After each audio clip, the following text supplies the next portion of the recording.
मी धनंजय रुक्मिणीबाई पंडितराव मुंडे ईश्वर साक्ष शपथ घेतो की कायद्याद्वारे स्थापित झाले आहे अशा भारताच्या संविधानाबद्दल मी खरी श्रद्धा व निष्ठा बाळगेन। मी भारताची सार्वभौमता व एकात्मता उन्नीत राखेन।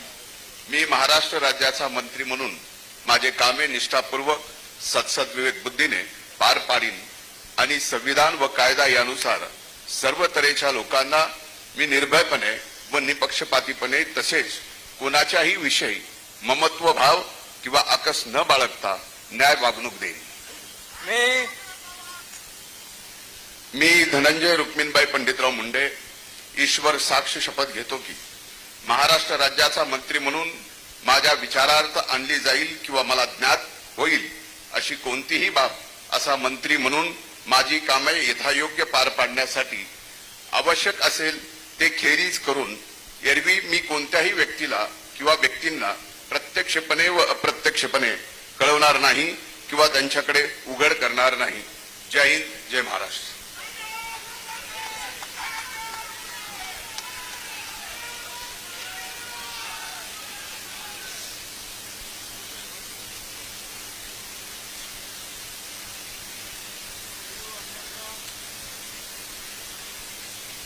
मंत्री महोदय पुन्हा वापस आलेले आहेत त्याच थाटात आणि त्याच उभावामध्ये असं म्हणाय काही हरकत नाही।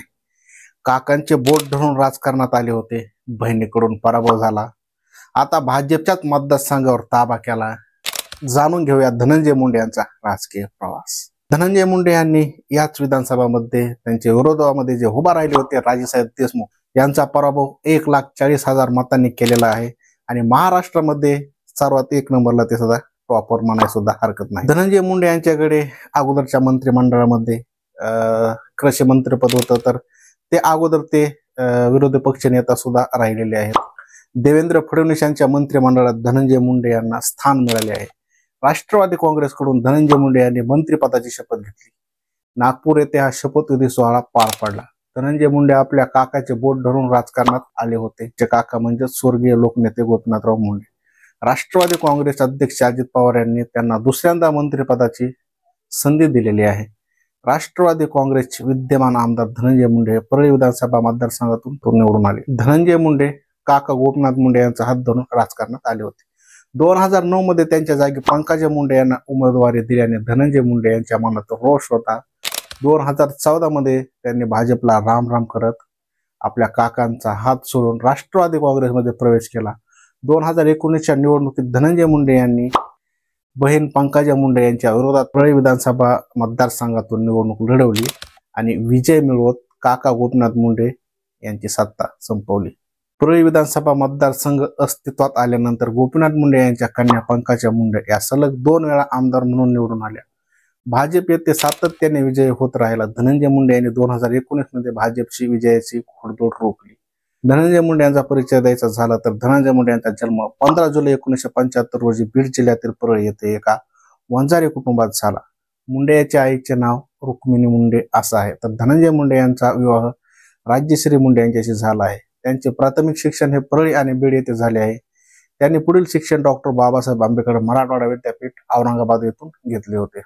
धनंजय मुंडे यांनी काका गोपीनाथ मुंडे यांच्याकडून राजकारणातले धडे घेतले। त्यांनी आपल्या राजकीय कारकिर्दीवर सुरुवात केली आणि 1995च्या विधानसभा निवडणुकीपासून भाजपमधून केलेले भारतीय जनता पक्षामध्ये भारतीय जनता पक्षाचे विद्यार्थी आघाडी प्रमुख होते। त्यानंतर भारतीय जनता युवा मोर्चाचे उपाध्यक्ष झाले। प्रदेश सरचिटणीस व प्रदेश अध्यक्ष या पदावर अनेक वर्षे त्यांनी काम केलं। गोपीनाथ मुंडे यांनी आपला राजकीय वारसा मुलगी पंकजा मुंडे यांच्याकडे सोपवला होता। भाजपने त्यांना परळीतून विधानसभेसाठी तिकीटही दिली। 2009 मध्ये त्या आमदारही झाल्या। 2014च्या विधानसभा निवडणुकीत पुन्हा एकदा धनंजय मुंडे आणि पंकजा मुंडे यांच्यात लढत झाली। यावेळी पंकजा मुंडेकडून धनंजय मुंडेंचा पराभव झाला। विधानसभेतील पराभवानंतरही राष्ट्रवादी काँग्रेसने धनंजय मुंडे यांना विधान परिषदेवर पाठवले होते। त्यांना विरोधी पक्षनेतेपद देण्यात आले। 2019 मध्ये पक्षाने त्यांना पुन्हा एकदा पंकजा मुंडे यांच्या विरोधात संधी दिली।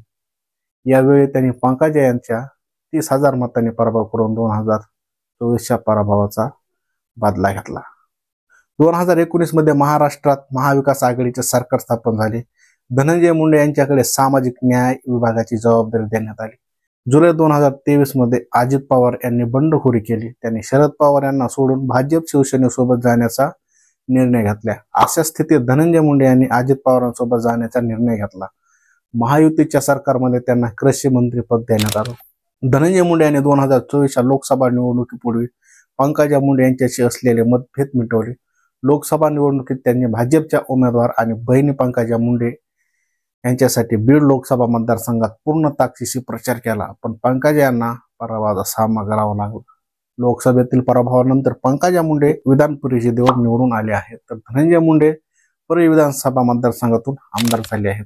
धनंजय मुंडे यांच्यावर आरोप प्रत्यारोप प्रत्येक वर्षी केले जातात आणि बीड जिल्ह्यामध्ये काय झालं तर सगळे आरोप त्यांच्यावरच केले जातात, परंतु ते असल्या कोणत्याही आरोपाला बळी न पडता ते आपल्या कामातून नेहमीच उत्तर देत राहतात आणि जनतेमधून परत परत बहुमताने निवडून येतात.